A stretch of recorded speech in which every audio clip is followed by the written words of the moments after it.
8 years ago, I wrote a book and I came away with one of the most valuable lessons of my life.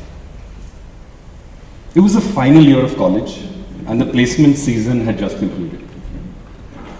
For those of you not aware, the placement season is a 2-week period where companies come to the college campus to recruit students.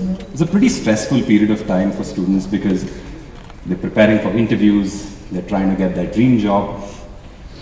So well, after this placement season got over, we were obviously very, very free. But within just a couple of weeks, I grew restless. I'm not sure why. Who knew too much free time could be a bad thing, right? Well, anyway, my buddy Saransh Garg and me, we met for coffee and we spoke about the work that we put in to land our dream jobs. We spoke about how we reached out to seniors for advice, spoke to folks in these companies. All the pages and pages of notes that we'd written on how to do well on our case interviews. When we discussed these notes, we realized that they were quite the treasure. They contained lots of case examples, tips, tricks, frameworks to solve these cases. These case studies were also very specific to India and something not a lot of case material on the internet had at the time. To add to that, a lot of students didn't have access to seniors who could advise them. They didn't know a lot of folks in companies who could hone their interview skills. We figured this could be useful to some of our juniors. Our notes could be useful to some of them who would sit for their placements next year. We figured why not compile these notes a little bit, maybe organize this into a PDF. Well, anyway, we published 200 copies, which was just enough to cover our cost, and we put it out into the world. What followed was something most unexpected. People loved it. And not just my juniors from college, but folks from colleges around the country.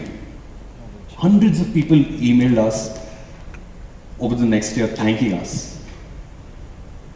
Some of them even invited us to their colleges to conduct these case interview workshops. It's been 8 years since we've written that book and thousands of students have found it to be useful.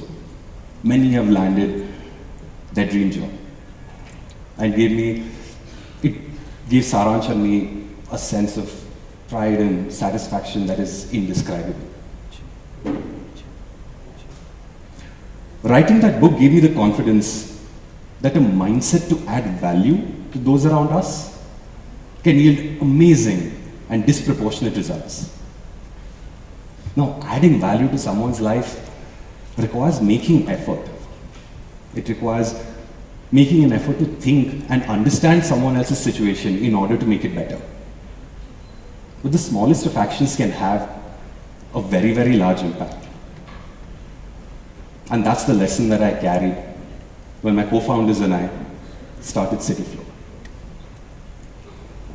Cityflo is an app-based commute service in Mumbai and Thane. We run comfortable buses for corporate professionals so that they can travel comfortably from home to office and back. Unlike other bus services, Cityflo solves a very problem Cityflo solves. Cityflo is both marries comfort and affordability. But we didn't know all of this when we started. This was in 2015.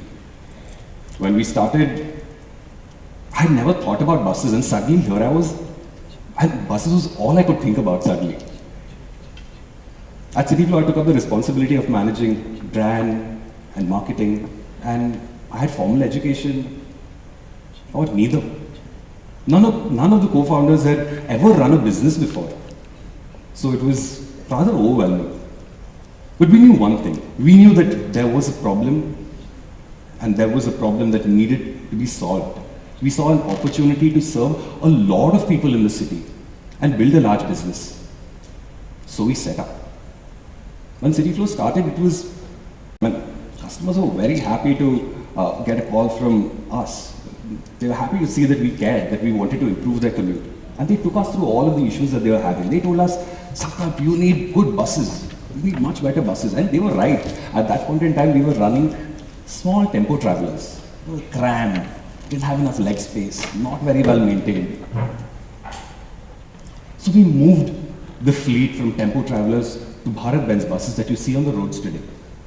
These are well-designed buses, these are good-looking, these are comfortable, spacious. And people loved us for that. And a lot more people suddenly started using Cityflo. This dialogue with the customers continued. And this dialogue, along with, I suppose, the willingness to improve, that led to a lot of service improvements. It led to us increasing the frequency of buses. It led us to shorten journey times. It led us to make new routes with pickups close to people's homes so that they could just step down and board the bus. We even hired a delightful bus during the pandemic. Beautiful.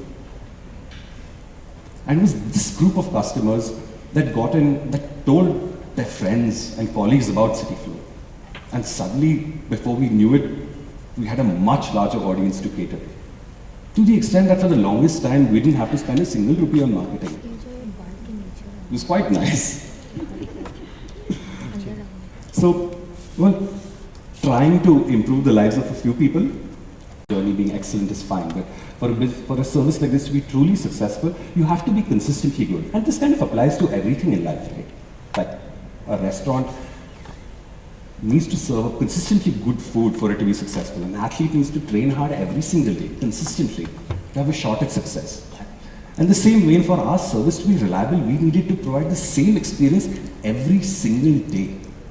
It's pretty boring, but we needed to do that every single day.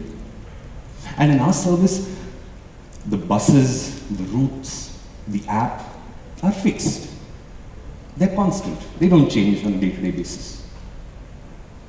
That doesn't hold true for our drivers, though. Look, you see, drivers are not robots, they're people. They have feelings, emotions, and like you and me, every day is different. People are inconsistent. So when one day a driver is late, the passengers are going to be late. If a driver drives rashly, the customers are not going to have a good time. And when our passengers have a poor experience with Cityflo, they might not try Cityflo ever again. As you can see, we depend a lot on our drivers and them doing a perfect job, day in, day out. So we asked ourselves, what makes a good driver a great driver? What makes a good driver a perfect driver? You can't look over his shoulder and teach him how to drive. He knows how to drive. You can't babysit him. You can't just increase his salary. That is not sustainable, nor is it a good solution. Some value. So we designed a driver training program that focused on boosting the driver's self-esteem. So we trained them on being Cityflo brand ambassadors. We trained them to take pride in their work. We explained to them why it is important to have pleasant interactions with customers in the service industry. We conducted grooming sessions for them. We gave them well-fitting clothes so that they could get a glimpse of what they could be, true professionals. And the response was amazing. We've never seen higher ownership levels amongst the drivers we know. They take pride in driving a clean bus and being on time. They greet their customers, the white Spalmonic, good Cityflo, of course. So we asked ourselves the question, how do we scale this? How do we scale the model of Cityflo? How do we serve a larger number of people? And as founders, we asked ourselves, we realized that there was not much else to do. We realized that the only thing we could do in this situation was to create an environment where they could thrive, where they could do their best work. We needed to get out of the way. And we knew that the happiest teams do the best work. We don't think working for 16 hours a day is sustainable. A demanding work environment puts so much stress on a person. And these stresses have adverse effects physically, on their physical health, on their mental health. It compromises relationships, both at work and outside of it, and having poor work culture. So we made it a point to respect people's time, prioritize work-life balance, create an environment in the office that facilitates interactions, so that people can bond, something that facilitates high performance. And today, Cityflo is 100 team members, 200 buses. We ferry about 10,000 passengers to work and back every single day. We've replaced 4,000 to 5,000 cars off the city roads. It still amazes me that a bunch of people with a mindset of maybe they went out of their way to reach out to you outside of the classroom to understand you better. Maybe they made an effort to break down these complex concepts into small consumable parts so that you could grasp these concepts easily. Think about those friends, relatives who've had a profound impact in your life. The relationships you're going to treasure forever. What makes them so special? Maybe they stuck, maybe they stood by you when you most needed it, when the chips were down. Maybe they guided you at a time when you most needed it. Wait to see what we can achieve with this small shift in mindset. Thank you so much.